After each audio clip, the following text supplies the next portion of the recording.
예수 그리스도에 대한 믿음이 무엇인지 또한 오늘 이번 시간 말씀을 통하여서 깨닫게 하여 주시기 원합니다. 그래야 해서 우리가 하나님을 믿고 또 예수님을 믿고 이 믿음을 통하여서 영생을 갖는 소망을 품고 살아가게 하시고 또 예수님의 다양한 그 성품과 또 사역을 드러내는 예수님에 대한 영생들을 또 이 시간 공부하면서 우리가 예수 그리스도에 대한 알미 더욱더 풍성하여지게 하시고 그래야 해서 하나님을 더욱더 깊이 그리고 넓게 생각할 수 있도록 우리를 인도하여 주시옵소서. 성령 하나님께서 우리의 모든 지혜를 깨닫게 하시고 또 듣는 모든 말씀으로 깨닫게 하셔서 또 이 시간 한 분도 그냥 돌아가지 않고 새로운 깨달음 얻고 새로운 믿음 가지고 돌아갈 수 있도록 인도하여 주시옵소서. 감사하며 예수님 이름으로 기도드립니다. 아멘. 네, 안녕하세요. 오늘 또 이렇게 나누는 제목 좀 전에 말씀드린 것처럼 예수 그리스도에 대한 믿음인데요. 저기 보면 숫자가 1이 있죠. 그러니까 우리가 다음 주에도 2부에서 계속 이어져 할 텐데 왜냐하면 예수님이 누구신가에 대한 그 성경의 이야기들이 생각보다 많이 있어요. 우리는 예수님은 하나님의 아들입니다. 대체적으로 다 알고는 계시는데 그 외에도 예수님을 이렇게 가리키는 명칭이 좀 더 많이 있어요. 또 구약의 배경에서 또 나오기도 하시기 때문에 오늘은 예수님이 누구신가에 대해서 한번 살펴보겠습니다. 먼저 들어가기 앞서서 여러분이 개인적으로 만나신 예수님 어떤 분이시라고 고백을 하실 수 있는지 제가 한 1분 정도 생각할 기회를 드릴 텐데 시간을 드릴 텐데 한번 여러분이 한마디로 예수님은 나에게 어떤 분이십니다 이렇게 한번 고백하실 수 있는 분 아니면 소개하실 수 있는 분 혹은 여러분이 이제 전도하실 때 그냥 우리 교회 우리 목사님 잘생겼고 설교도 잘하셔 뭐 이런 거 말고 예수님은 누구십니다 라고 이렇게 고백할 수 있는 그런 전할 수 있는 그런 거 한마디 정도는 좀 간직을 해주시면 좋을 것 같아요. 그래서 한번 생각해 보시고 이제 제가 오늘 별 핵심 메시지 소개해 드릴 테니까 이 소개 끝나면 뭐 자원하시는 분에 따라서 한두 분 이렇게 좀 하시고 가시면 좋을 것 같아요. 그래서 오늘의 핵심 메시지는 예수님은 누구신가라고 했을 때 예수님은 단순하게 그냥 사람이 아니다, 사람에 그치는 것이 아니다 라고 하는 것이고 그래서 성경이 이야기하고 있는 예수님은 참 하나님이자 참 인간이시다 라고 얘기를 하고 계시고 그리고 그 예수님이 우리를 구원하신 하나님의 아들이시다 라고 하는 것이 오늘 메시지의 핵심입니다. 이제 여기는 이제 제가 이렇게 성경에 대해서 전하는 거 요약해서 드렸고 혹시 우리 한두 분 예수님은 누구십니다 말씀해 주실 분 계실까요? 손 들고 많을 수도 있으니까. 네. 우리 김기영 원사님. 네. 친구요. 예수님은 친구다. 나의 친구다. 아주 좋은 소개죠. 네. 왜 그렇게 생각하시는지 혹시? 늘 같이 가고 싶어하고 네. 언제든지 같이 가고 싶은 분이기 때문에. 네네네. 그렇죠. 우리가 친구라면 어디든지 같이 가고 싶잖아요. 심지어 화장실도 같이 손잡고 싶은데 우리 김기영 원사님은 예수님은 나의 친구와 같다. 언제나 나와 동행하시고 나와 함께하는 그런 분위기를 원한다 이렇게 말씀해 주셨고요. 또 혹시 다른 분 계실까요? 예수님은 네 우리 김수사님 예수님은 나를 도와주는 분이고 나를 도와주는 분이시다. 네 아멘. 또 삶에서 경험이 있으신 것 같으세요. 혹시 예수님이 우리 김수사님 도와주신 경험 혹시 나눌 거 짧게라도 있으실까요? 잘 못 믿었는데도 네. 월남전쟁 때 2번을 갔다 왔어요. 아 네네네. 근데 안 다치고 살아왔거든요. 아멘. 생명을 보호해 주셨네요 예수님께서. 회사 네네. 들어가는데도 굉장히 어려운 회사인데도 네네네. 그럼 들어가게 뭐 하여튼 삶의 그런 어려움이나 고비가 있을 어려울 때 때 딴 데로 가고 싶으면 네. 가게 되고 하나님 안 도와주면 이게 어려울 것 같다 생각합니다. 네 아멘. 정말 삶의 간증이신데 생명도 지켜주시고 또 인생에서 참 중요한 그런 직장 들어가실 때도 딴 데 이렇게 방황하지 않고 이제 원하시고 기도하시는 곳으로 들어가게 도와주시는 분으로서 이렇게 고백을 하셨고 혹시 마지막 한 번만 더 있으실까요? 예수님은 누구십니다? 혹시 네, 두 분 했으니까 더 하도록 하겠습니다. 아마 식구가 하실 것 같은데 네, 서로 나중에 조모의 혹시나 네, 우리가 한 시간 있으면 나누면 좋겠고요. 그래서 우리가 성경 말씀으로 먼저 들어가겠습니다. 성경 말씀을 통해서 예수님이 누구라고 증거가 되어 있는가 세 군데 정도 있는데 요한복음이 2군데고 마태복음이 있어요. 자, 이제 요한복음 1장 1절에서 3절에 보시면 이건 이제 성경 내용 그대로가 아니고 요한 내용인데 관료에 들어있는 성경 없으시죠? 그냥 이제 있는 그 교재 가지고 보실게요. 한번 요 문장 한번 읽어볼게요. 시작. 태초에 말씀이 계시니라. 이 말씀은 하나님과 함께 계셨으니 이 말씀은 곧 하나님이시니라. 만물이 그로 말미암아 지은 바 되셨으니. 아멘. 네. 요한복음의 이 말씀은 창세기 1장에 나오는 말씀과 연결이 돼요. 태초에 하나님이 천지를 창조하셨더라라고 하시고 하나님께서 말씀으로 천지를 창조하셨죠. 하나님이 이르시되 옛날 말로는 뭐 가라사대 그리고 또 하나님이 말씀으로 무엇이 있으라 있으라 이렇게 말씀을 하셨는데 그 말씀이 바로 하나님과 같이 계셨는데 나중에 보면 그 말씀이 곧 예수님이시다라고 이렇게 요한복음에서 증언을 하고 있고요. 그래서 만물이 바로 그로 말미암아 우리가 하나님이 당연히 천지를 창조하셨다라고 우리는 이제 고백을 하는데 창세기도 그렇고 그런데 요한복음의 말씀은 바로 하나님과 함께 하셨던 예수 그리스도께서 이제 이 땅에 오신 예수님 말고 성자 하나님을 얘기하죠. 성자 하나님께서 바로 성부 하나님과 함께 천지를 창조하셨다. 그리고 그로 말미암아 이게 좀 우리나라 말로 좀 표현이 의미가 여러 가지가 있어요. 통하여도 있고 때문에도 있고 무엇에 의해서도 있고 다 그 뭐라고 해야 될까요? 예수님과 관련해서는 다 이게 들어맞는 표현인 것 같아요. 예수님 때문에 이 세상이 창조되었어요. 네, 바로 예수님 때문에 예수님이 하나님의 아들이신 예수 그리스도께서 이제 하나님이 창조하실 창조 세계를 하나님께서는 이제 태초전부터 계획을 하고 계셨을 거 아니에요. 그래서 그 예수님께서 참 인간 모든 세상의 창조를 모두 포함한 존재로서 바로 그 예수님께서 활동하신 무대로서 이 세상이 창조되었다라고 하는 의미에서는 예수님 때문에 이제 세상이 창조되었다라고 할 수 있겠고요. 그리고 창조를 동력한다는 입장에서는 예수님이 하나님과 함께 세상을 창조하셨다. 제가 예수님이라고 말씀드리지만 성자 하나님을 얘기해요. 이제 이 세상의 탄생 이전에 삼위일체 하나님 안에서 계셨던 그 성자 하나님을 얘기하는 거고요. 그리고 또 예수님을 또 통하여서도 창조되었다라고 하는 건 이건 좀 이제 우리가 성경 말씀을 좀 더 이렇게 약간의 상상력을 가지고 형이상황이라고 얘기를 해야 되는데 우리가 인간의 이해로 되지 않는 영역이 있어요. 예수님 안에 하나님의 모든 충만한 것이 그 안에 계셨다라고 하는 그런 성경 구절들이 있잖아요. 그 성경 구절들이 우리가 어떻게인지는 모르겠지만 바로 예수 그리스도라고 하는 하나님의 아들 그 인격 가운데 그분의 신성 가운데 이 세상 모든 것이 들어있다라고 신앙을 고백을 해요. 그건 이제 성자 하나님의 그런 위대하신 전능하신 이런 걸 다 포함할 때 우리가 상상할 수 있는 거거든요.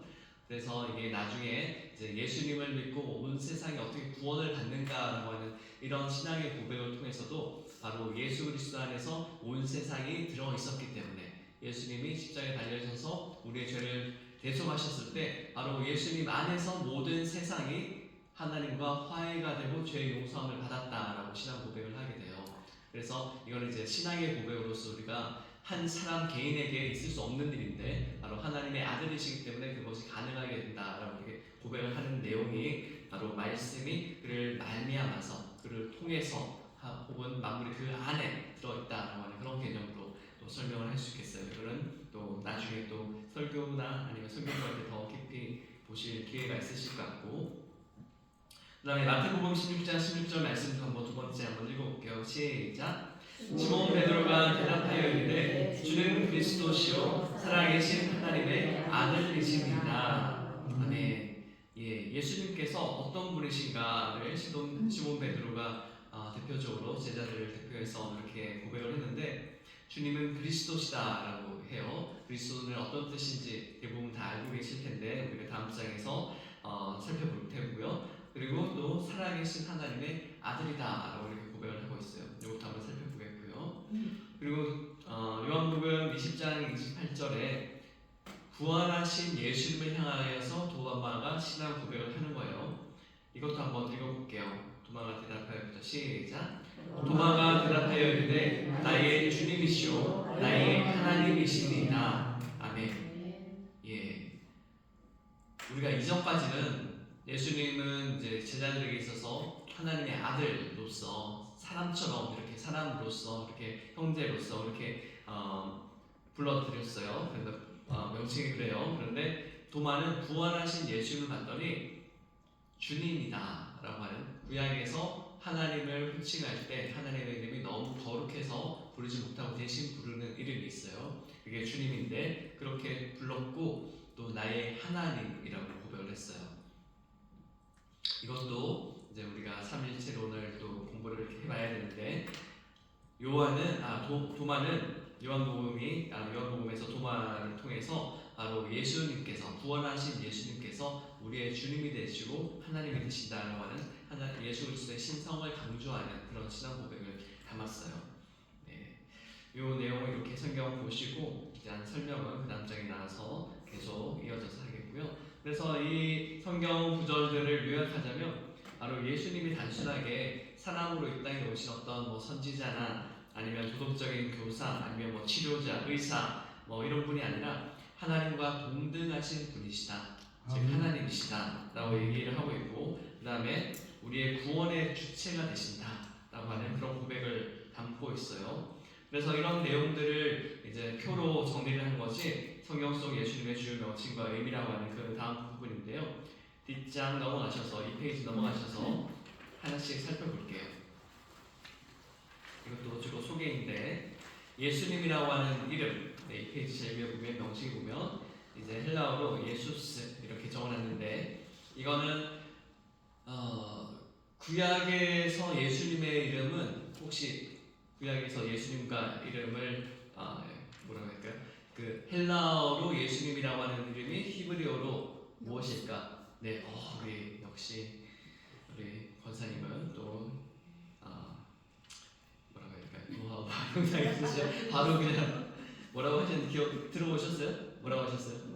예, 여호수아. 예, 여호수아가 물론 우리 한국말 발음은 조금 예수랑 이름이 발음이 다르지만 이제 예수님을 가리키는 그 이름이 이제 구약에서는 히브리어는 여호수아라고 이렇게 동일하게 얘기를 해요.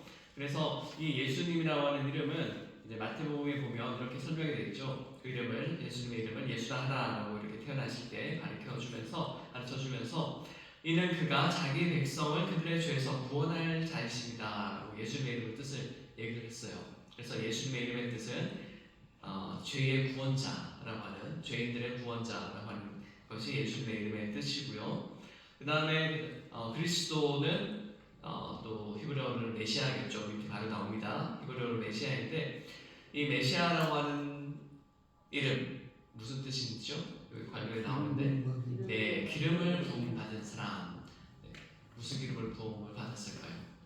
네, 이스라엘의 당시에 흔하던 올리브유가 아닐까, 뭐 혹은 감람유, 뭐 여러 가지 기름이 있겠지만 아무튼 그런 그 이스라엘에서 좀 많은 기름들을 부었는데 왜 이 기름을 부었는가를 생각해 보려면 구약 성경을 읽어볼 때 이제 기름을 부음 받는 사람들에 대한 그런 이야기가 나오잖아요.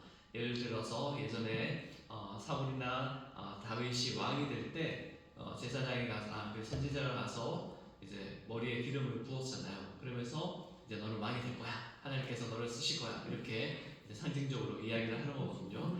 그래서 이렇게 기름 부음을 받는 세 직분이 있는데 구약의 세 직분 우리가 잘 알고 있는 왕이 있고요. 그리고 제사장도 기름 부음을 받아서 제사장 직무를 시행을 하고 그 다음에 예언자 혹은 선지자라고 하는 하나님의 사람이라고 하는 별칭이 있는 그런 선지자가 이렇게 기름 부음을 받아요. 그래서 이 왕과 제사장과 선지자가 기름을 부음을 받는 자인데 그 기름 부음 받는 것을 통해서 바로 결국에는 이분들이 하나님의 일을 하는데 무슨 일인가? 대체로 이스라엘을 보면 하나님께서 이스라엘이 어려울 때 이런 왕들과 제사장과 선지자를 사용하셔서 이스라엘을 다스리기 시도하시고 또 구원하시기도 하시고 또 그들이 앞으로 다가올 어려움에 대해서 희망을 가지기 위해서 그런 예언의 말씀을 위로의 말씀을 선지자를 통해서 전달도 해주세요. 결국에는 하나님의 일을 감당하시는 분이시다라고 하는 내용이고요. 그 다음에 이제 세 번째 나오는 예수님의 명칭 뭐라고 우리가 성경에서도 앞쪽에서 읽었지만 세 번째는 뭐죠? 하나님의 아들. 네, 이것도 헬라어인데 이거는 아들이 휘오스라고 읽어요. 고대 그리스어이기 때문에 요즘에는 이오스라고 읽는다고 하는데 그래서 Y처럼 생긴 게 이게 그리스어에서는 원래는 이 발음 이런 발음이 나는 건데 원래는 이렇게 휘오스라고 이 고대어에서 발음을 해서 그래서 휘오스 투 테우라고 하는 혹시 뭐 하나님과 관련해서 데오스 뭐 이런 그 이야기 들어보셨는지 모르겠는데 명칭 그래서 하나님의 아들이다라고 하는 명칭이 성경에 많이 나와요. 그런데 이제 요한복음 3장 16절에서는 하나님의 아들 이렇게 직접적으로 나온 것이 아니고 우리가 잘 아는 요한복음 3장 16절 말씀이잖아요. 하나님 세상을 처럼 사랑하사 독생자를 주셨으니 라고 하는 그 말씀처럼 바로 예수님께서 하나님의 독생자다라고 하는 그걸 가리키고 있는 내용이고요. 그런데 이제 직접적으로 하나님의 아들과 관련되는 내용은 많이 나오지만 그 중에서 마태복음 27장 54절 한번 써놓으시고 나중에 찾아보세요. 마태복음 27장 54절을 보면 이제 마태복음에서는 예수님을 가리켜서 뭐 예를 들어서 처음에 이제 예수님 세례 받으신 다음에 사탄이 예수님을 유혹할 때 너가 정말 내가 정말 하나님의 아들이거든이라고 하는 그런 식의 표현을 써요. 그래서 예수님에 대해서 하나님의 아들이라고 하는 표현이 처음 마태복음에 나오고 그 이후에도 계속 하나님의 아들 나오는데 바로 마태복음 27장 54절에서는 예수님이 십자가에서 돌아가신 다음에 그 다음에 우리가 영화에서도 나오는 것처럼 땅이 진동을 하면서 지진이 나고 그 다음에 하늘이 캄캄해지고 하니까 무섭잖아요. 그러면서 저 예수님의 죽음이 단순한 사람의 죽음이 아니라 하나님의 아들의 죽음이구나를 생각하면서 그 당시에 예수님을 옆에서 이제 십자가 영을 지키고 있던 백부장과 그의 수하들 뭐 밑에 있는 부하들이겠죠. 그래서 그 대표적으로 백부장이 이는 진실로 하나님의 아들이었구나 이렇게 고백을 하는 장면이 나와요. 그래서 마태복음은 이방인인 로마 백부장의 입을 통해서 예수님이 정말 하나님의 아들이시다 이거를 이제 증언을 하는 거죠. 그래서 하나님의 아들이다라고 하는 건데 이제 신학적으로 짧게만 살펴보면 오른쪽에 보면 하나님의 아들이라고 하는 것은 하나님의 본질을 지니신 분이시다. 하나님이 예수님을 그냥 어느 순간에 마치 사람이 결혼한 다음에 자녀가 없다가 자녀를 낳은 것처럼 없는 존재에서 갑자기 예수를 만드셨다 그런 의미가 아니고 하나님과 본질이 동일하신 분이시다라고 하는 것이고 그리고 하나님의 또 뜻에 순종해서 우리 사람들을 위해서 이 땅에 오신 분이시기 때문에 또 하나님의 아들이라고 부름을 받아요.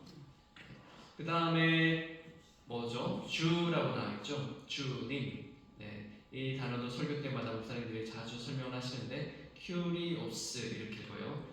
영어랑 비슷하죠. K가 똑같이 이것도 K자 비슷하게 생긴 큐리 R자가 약간 이렇게 P자 비슷하게 생겼지만 큐리우스라고 읽는데 이게 이제 구약에서 주님이라고 부르는 원래는 이제 구약에서 이제 다른 그 신의 이름으로도 쓰이는데 난현이라고 부를 때 뭐 바알이라고도 부르거든요. 그 바알도 사실은 주님을 가리키는 그런 의미가 담겨 있어요.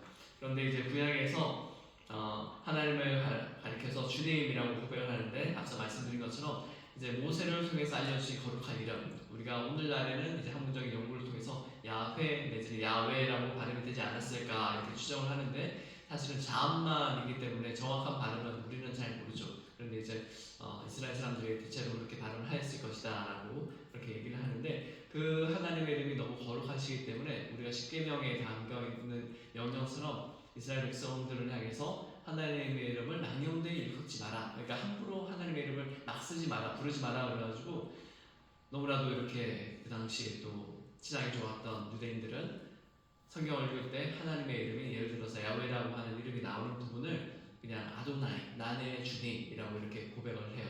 그러니까 발음을 잃어버린 거예요. 그러다가 나중에 이제 모음을 붙이면서 아마 야훼라고 하지 않았을까 이렇게 얘기를 하고요. 그래서 이 야훼는 하나님의 그 비밀스러운 이름이죠. 모세에게 주신. 그래서 나는 어떠한 분이다, 나는 어떠한 존재다라고 설명하셨기 때문에 그래서 이제 신약에 나와서 예수님을 향하여서 주님이라고 고백을 할 때는 바로 구약에 나와 있는 성부 하나님의 신성과 관련되는 그 경배와 관련되는 그것을 이제 예수님에게 적용을 해서 부르는 거예요. 그래서 예수님이 단순한 인간이 아니라 하나님의 신성을 가진 존재다라고 할 때 주님이라고 고백을 많이 하고요. 그런데 예수님은 자기 자신을 향하여서 스스로를 향하여서 한 번도 스스로 내가 하나님의 아들이다, 내가 주님이다 뭐 이렇게 얘기하신 적이 없어요. 예수님은 단체를 향하여서 바로 그 다음에 나오는 이름 뭐죠? 인자. 주님 다음에 나오는 인자. 네, 인자. 이게 사람의 아들이라는 말이에요. 한자로 인자인데 사람의 아들이다라고 얘기를 했는데, 그런데 이제 이 사람의 아들이다와 관련해서 예수님 자신을 이제 겸손하게 가르치는 말씀이다라고도 보는 경우도 있고, 또 예수님께서 이 세상에 오셔서 하시는 일이 또 구약에 나오는 예언들을 성취하시는 역할이기 때문에 다니엘서에 보면 이제 하나님의 아들이 이제 사람과 같이 생겨가지고 인자와 같은 이가라고 하는 표현이 나오잖아요. 그래서 그거를 이제 함의를 가지고 다니엘서를 가리키면서 자신을 인자라고 부르는 부분도 있지 않은가라고 학자들이 또 얘기하기도 해요. 어찌되었든지 간에 어쨌든 예수님 당신께서는 스스로를 내가 하나님이다, 내가 뭐 하나님의 아들이다 이렇게 말씀을 안 하시고 인자라고 가르쳤다라고 하는 것이고, 그렇게 인자라고 하는 말에 함의 숨어있는 뜻은 바로 옆에 나온 것처럼 자기 목숨을 많은 사람의 대속물로 주려 하십니다라고 하는, 바로 인간의 대표자이자 고난받고 있는 그런 종으로서 세상의 죄를 감당하시는 분이다라고 하는 의미에서 예수님이 자신을 인자라고 가르쳤다라고 부르셨다라고 할 수 있겠고요. 그 다음에 이거는 호칭은 아닌데 우리가 앞서 읽었던 요한복음에 나오는 말씀이다라고 하는 건데, 이건 이제 하나님의 말씀이기도 하고요. 그 다음에 이 당시에 요한복음이 작성되던 시기가 아무래도 이제 그 이스라엘 땅이긴 하지만 그 이스라엘이 지금 예수님이 오시기 몇백 년 전부터 해서 알렉산더가 이스라엘을 또 정복한 적도 있고 해서 많은 그 당시에 그 헬레니즘의 문화가 이제 지식인들 가운데는 다 통용이 됐죠. 그래서 우리가 세상을 살아가는 방법 내지는 세상이 어떻게 흘러가는가를 얘기할 때 세상의 이치라고 하는 단어를 쓰잖아요. 그런 표현을 쓰잖아요. 이게 우리 한국말로 표현해서 이 말씀이라고 하는 것이 바로 이치 내지는 세상의 원리라고 이해를 하시면 좋겠어요. 이것도 이제 유교 철학에서 나온 얘기인데, 성리학에서 나오는 리라고 하는 것도 이제 이치를 얘기하고 이성을 얘기하는 그런 건데, 바로 세상이 돌아가는 그런 원리를 얘기를 해요. 동어 반복이긴 한데, 그래서 말씀이시다라고 했을 때 이 요한복음을 읽는 그 당시에 헬라적인 배경을 가진 사람은 예수님은 바로 이 세상이 만들어진, 그리고 또 이 세상이 돌아가는 그 하나님의 원리를 모두 다 가지고 계신 그런 분이시구나 라고 이해를 했어요. 그래서 이제 말씀이시라고 하는 것이 그런 세상의 작동 원리로 보시면 되겠고요.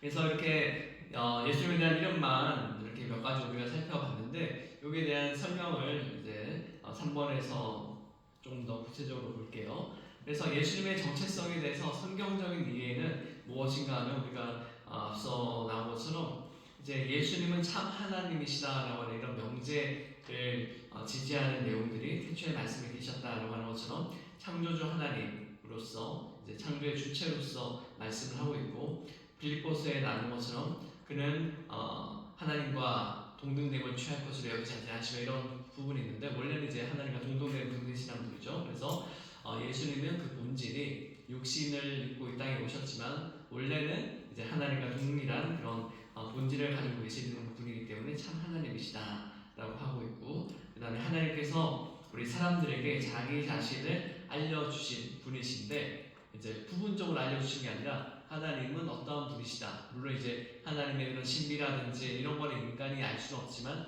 하나님께서 원하시는, 하나님이 우리 사람들과 관계에 있어서 어떠한 분이신가는 완전히 예수님을 통해서 알려주셨다라고 하는 거예요. 그렇기 때문에 우리는 예수님을 통해서 하나님이 우리를 사랑하시는 아버지와 같은 존재다라고 하는 것을 알 수 있고, 또 세상을 창조하신 존재다라고 라고 할 수 있고요. 그 다음 우리를 구원하시는 존재다라고 하는 걸 알 수 있잖아요. 그런 차원에서 이제 예수님은 우리를 완전히 하나님에 대해서 알려주셨다라고 하는 의미에서 이제 예수님은 참 하나님이시다라고 얘기를 하고 있는데 그 내용과 관련해서 이제 예수님의 신성과 관련해서 골로새서 2장 9절의 말씀을 볼게요. 밑에 나오는 그 안에는 한번 읽어볼까요? 시작. 그 안에는 신성의 모든 충만이 육체로 거하시고 라고 하는데 여기에서 신성이라고 하는 것은 완전한 하나님 됨이라고 볼 수 있겠어요. 영어로는 뭐 갓헤드라고도 나오고 아니면 뭐 하나님의 본질이라서 뭐 힐러는 뭔지 제가 기억이 정확하게 안 나는데 오시아일 가능성이 있는데 아무튼 제가 나중에 찾아보고 다시 알려드릴게요. 그래서 하나님의 그런 본성, 그런 하나님의 충만하심을 신성이라고 하는 단어로 표현을 하고 있고요. 그래서 예수님은 참 하나님이시다라고 볼 수 있고, 그 다음에는 이제 예수님이 단순하게 그냥 하나님이시기만 한 것이 아니라 이 땅에 이제 참된 인간으로 오셨어요. 그래서 예수님은 참 인간이시다인데 여기서 우리가 헷갈리는 게 뭔가 하면 예수님이 신이신데 인간으로 오셨으면 그냥 인간의 그냥 형태만 가지고 있고 그냥 인간이 오셨나, 본질은 저기 딴 데 두고 그냥 예수님이 다른 종교들 관념에서 보면 많이 나오는 개념인데 아바타라고 아시죠? 예전에 한참 영화도 나왔고 또 있었는데 초반에 이제 인터넷상에서 사람이 자기 자신을 대신해서 표현하는 그런 작은 뭐 요즘을 나오면 이모티콘 비슷한 그런 것들이 있는데 그걸 이제 아바타라고 불렀는데 원래는 이게 불교나 그런 그리스에 나오는 개념들이에요. 신이 이 땅에 오는데 원래 신은 저쪽 원래 신들이 사는 곳에 있고 이 땅에는 신을 대신하는 조그마한 그 아바타라고 하는 화신, 신이 변화된 그 존재가 그냥 이 땅에 와서 뭔가를 하는 거예요. 신의 역할을 뭐 대행을 하든지. 그래서 이 아바타라고 하는 거는 신과 직접 관련은 되지만 진짜 신은 아닌 거예요. 한마디로 뭐 우리가 예를 들어서 뭐 줄 같은 거 연결된 그런 퍼핏이라고 하죠. 그런 퍼핏이라고 하나 아무튼 그 인형과 같은 그런 가짜인 거죠. 그런 존재로서 이제 아바타라고 하는 개념이 있는데, 근데 예수님은 그렇게 이 땅에 오신 존재가 아니고 성경은 예수님께서 참 하나님으로서 이 창조 세계 안에 오셨다라고 얘기를 해요. 우리가 좀 전에 말씀드린 것처럼 모든 신성의 충만함이 예수님 안에 있는데 이거는 우리가 이해하기가 쉽지 않은데 온 우주가 예수님 안에 있는데 그 예수님이 우주 안으로 다시 들어오셨어요.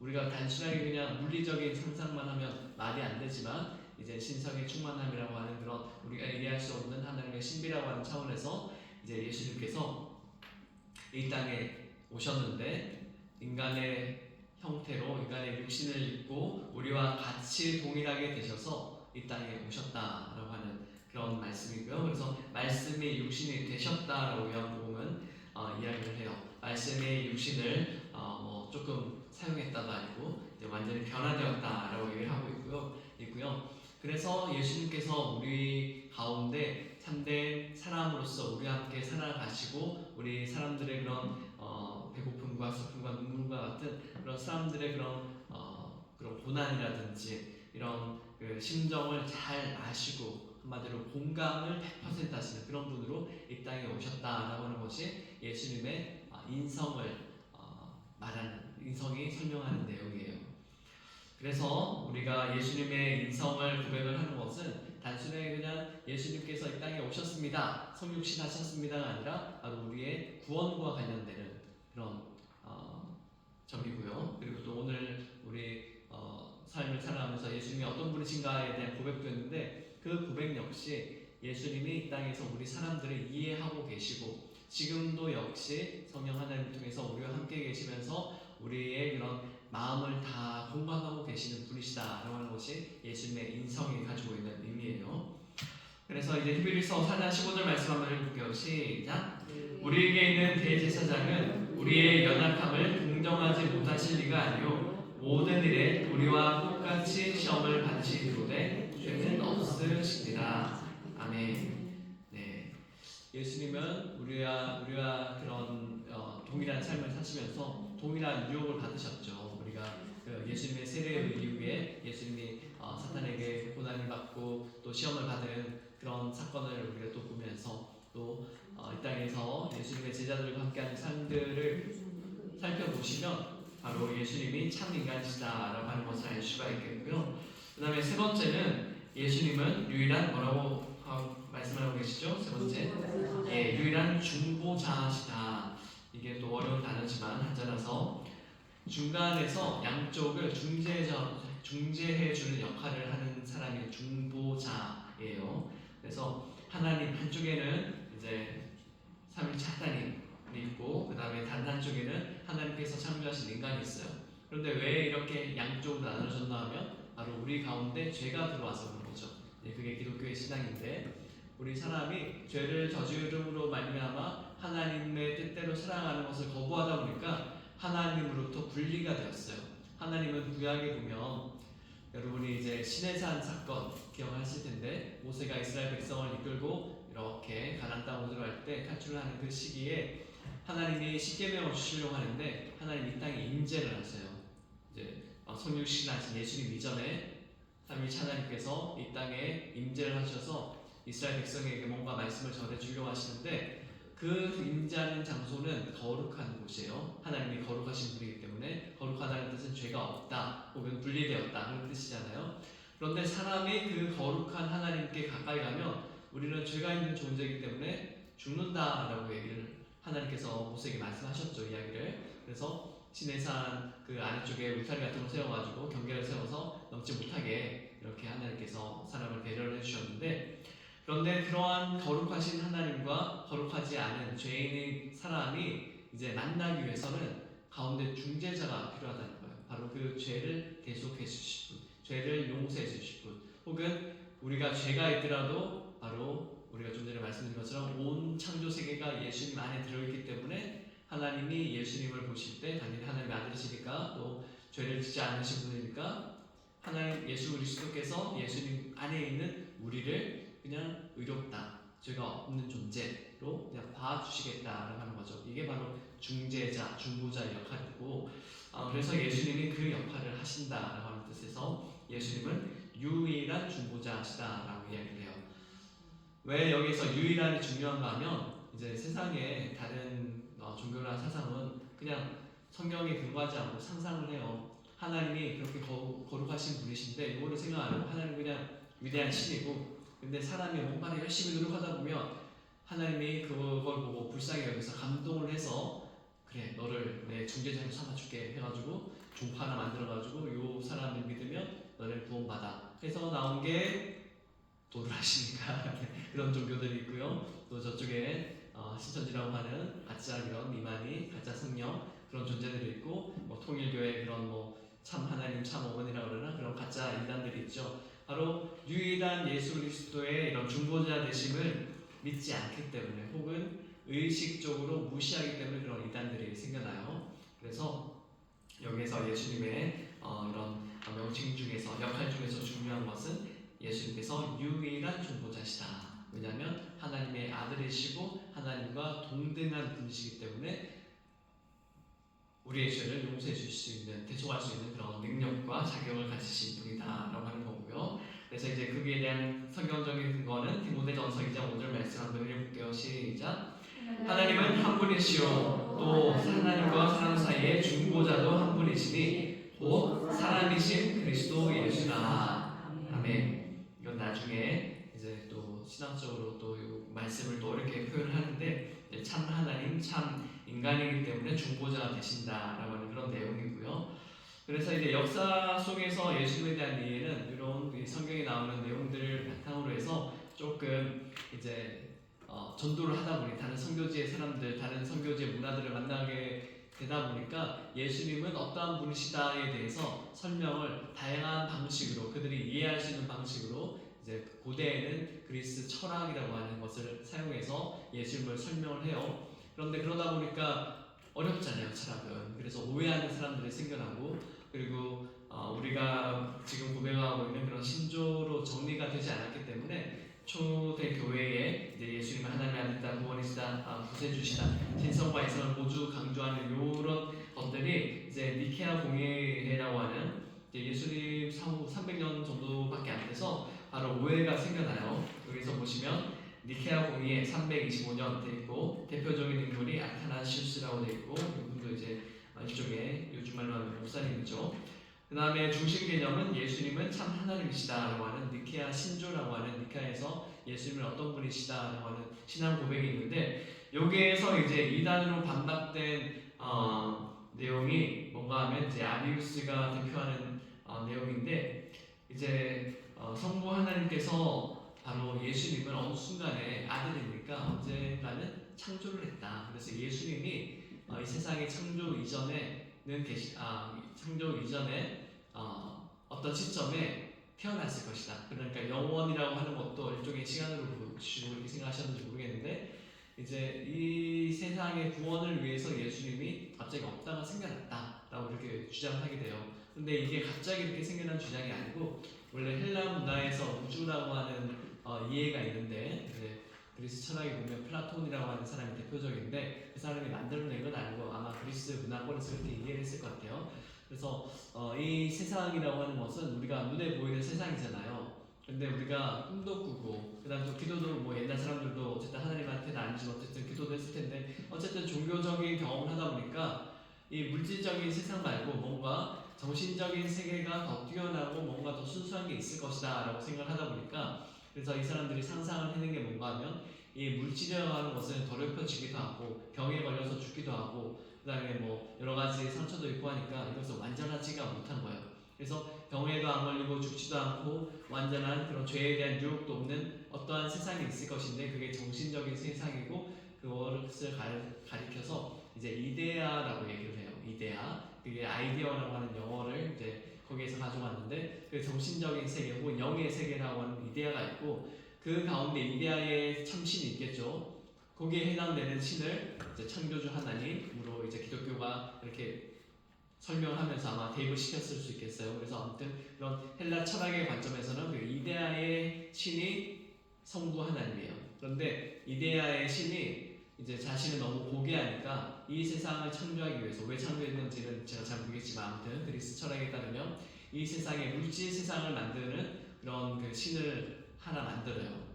그러한 신이 제가 이름이 갑자기 기억이 안 나네. 우라노스인가? 아무튼 우라노스 하늘인데 아무튼 뭐 그런 그 신을 하나 더 만들어요. 그래서 그 신이 바로 예수님에게 해당이 되는 거예요. 성자 예수님에게. 그래서 이 세상을 창조했다 그러니까 그럼 그 창조한 신이 성경에서는 예수님이라고 그러니까 그러면 그 이데아의 진짜 신 말고 그 신보다 조금 격이 떨어지는 다른 물질을 다루는 그 하급신을 이제 예수님이라고 생각하자라고 하는 이런 식의 사고로 흘러가지 않았을까. 그래서 이제 그리스 문화권으로 이제 우리 기독교가 전파가 되다가 이제 하나님과 예수님과 성령에 대한 이해를 설명하는 과정에서 그런 오해가 생겨서 이런 그 자신들이 가지고 있던 철학이라고 하는 문화에 대한 오해가 생겨서 그렇게 이단이 생기지 않았을까를 생각을 하고요.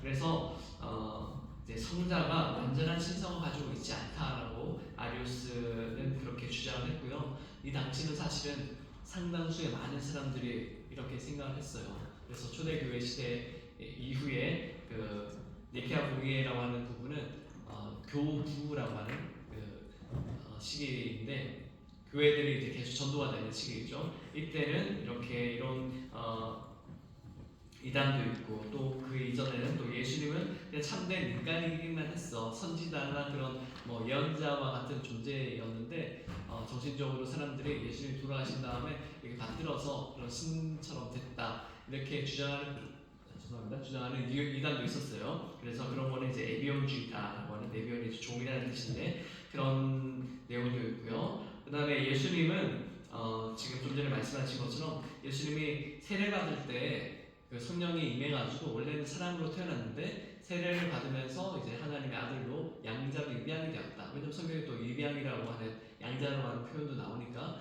원래부터 하나님이 아니라 사랑이었다가 입양이 되었다라고 하는 주장하는 이단도 있고 그 다음에 원래 예수님이라고 하는 그 땅에 나타난 존재가 원래는 구약에 나오는 여호와 하나님인데 신약 시대에는 예수님의 모습으로 모양이 바뀌어서 우리에게 오셨다라고 주장을 해요. 이런 거는 이제 모양이 바뀌었다라고 하는 것이 모양과 관련되는 한자가 옛날 말에는 양태라고 하는데 그래서 양태론 이단도 있었어요. 이런 식으로 이제 삼위일체론 우리가 믿고 있는 그런 성부, 성자, 성령 하나님을 각각 구분하면서 그 성부, 성자, 성령 하나님이 한 분 하나님이시다라고 우리가 고백을 하는, 우리가 이해하기는 힘들지만 그런 삼위일체 하나님의 신앙 고백이 성립되기 이전에는 이런 이단이 있었고 이제 예수님을 잘못 이해하는 분들이 있었다라고 하는 거고요. 두 번째 장 넘어가시면 이제 칼케돈 공의회라고 하는 451년에 또 비슷하게 예수님 안에 있어서 참 하나님, 참 사람이라고 하는 이 두 가지 예수님 속성이 어떻게 하나의 인격 가운데서 존재하는가에 대한 궁금함이 생겼어요. 왜 이런 궁금함이 생겼을까도 생각해보면 이 당시 시대가 이제 사람에 대해서 연구를 열심히 하던 그리스 문화권은 사람 중심이었으니까 그런 시대니까 사람이라고 하는 것은 육체도 있고 정신도 있고 그 정신에 넘어서는 어떠한 영혼 같은 게 있을 것이다 이렇게 생각했기 때문에 신성이라고 생각했으면 이제 성령처럼 영이라고 했으니까 이 영이 사람에게 들어오면 인간의 원래 영도 있을 텐데 하나님의 영도 있어요. 그럼 두 가지가 어떤 우선권을 가질까 이런 여러 가지 상상을 했었던 것 같아요. 우리가 오늘날에는 이제 그리스도 철학을 그냥 그대로 두고 우리가 그 안에서 어떻게 이 사람의 인격 안에서 영들이 관련을 짓는가 이런 얘기는 안 하거든요. 그냥 예수 그리스도가 참 하나님이시고 참 이제 신이시다 이렇게만 고백을 하는데 그런데 어쨌든 이 당시는 구조적으로 사람을 분석을 하려고 하는 그런 접근법이 있었어요. 그래서 그러다 보니까 칼케돈 공의회 이후에 내린 교부들의 결론은 예수님 한 인격 안에 신성과 인성 두 본성이 계시다. 여기까지는 고백을 하고요. 그 둘이 어떻게 관계를 맺고 있는지에 대해서는 그냥 부정적인 언어로 표현해요. 둘은 구분은 되지만 분리가 되지 않으시고 나누어지지 않으시고 아무튼 어쨌든 둘이 그냥 각각에 있는 존재도 아니다 라고 하는 거고 그 다음에 신성이 인성을 초월해서 신성이 있고 인성은 아예 없어졌다 라고도 얘기를 하지 않고 신성이 인성을 조금 남겨놓아가지고 이렇게 조종을 하고 있다고도 얘기를 하지 않고 그렇게 왜냐하면 이런 것들이 이단이었거든요. 그래서 그렇게 얘기를 해서 결국에는 예수님의 신성과 인성이라고 하는 이 두 가지 속성이 육체로 오신 예수 그리스도 안에 계셨다라고 고백을 하는 걸로 그냥 끝내요. 그 다음에는 신비이기 때문에 각각 구별하고 하려는 이단 네스토리우스라고 하는 이단은 이제 신성과 인성이 완전히 분리되어 있다 이렇게 보는 거고 그 다음에 단성론자라고 해서 예수님 안에는 오로지 신성만 있었다 이렇게 얘기를 하는 단성론자도 있어요. 그런데 아무튼 이제 예수님에 대한 이런 그 신성과 인성과 관련된 논란은 그냥 양성이 하나의 두 본성이 하나의 인격 안에 있었다 이런 식으로 정리를 하는 걸로 끝나고요.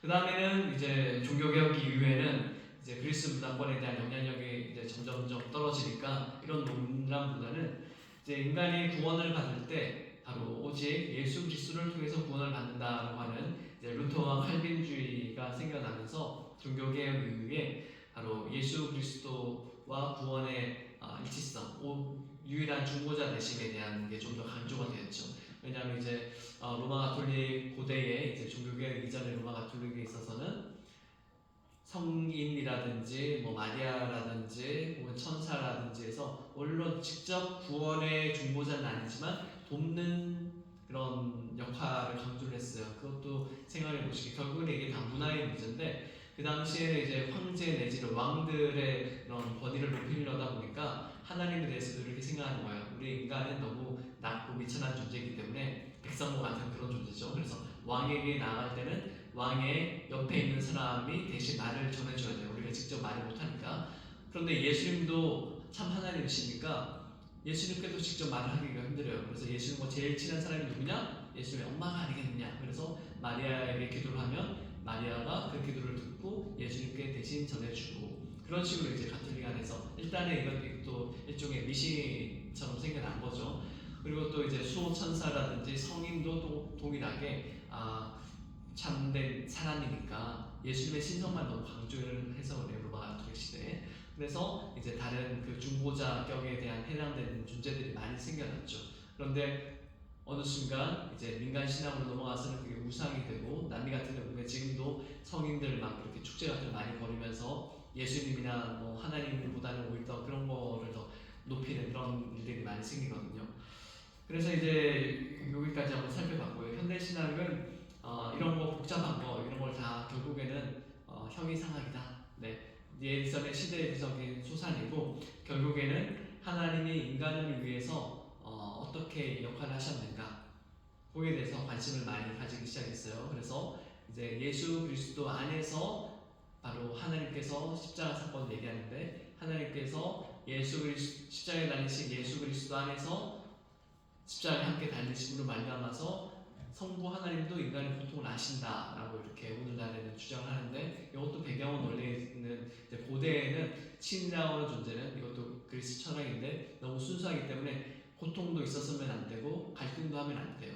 그렇기 때문에 신성은 그냥 고통도 없고 변함도 없는 존재로 생각했는데 그렇다면 하나님은 어떻게 우리의 인간의 고통을 아시겠는가를 얘기했을 때는 결국에는 예수님을 통해서 하나님 인간의 고통을 아신다. 이게 이제 중세 내지는 종교개혁기까지의 신학이었는데 물론 그 당시도 다른 입장도 있긴 했지만 최근에는 이제 하나님도 그냥 그 헬라의 신처럼 그냥 인간의 그 고통을 모르시는 분이 아니라 예수님이 고통을 당하실 때 삼위일체 하나님께서 바로 같이 임재하셔서 우리의 고통을 함께 당하셨다라고 하는 주장을 해요. 그래서 우리는 사실은 그 신학의 바탕을 두고 지금 예배도 하고 설교도 하고 있기 때문에 여러분은 이게 새롭다고 못 느끼실 테지만 고대에는 이게 엄청난 거였어요.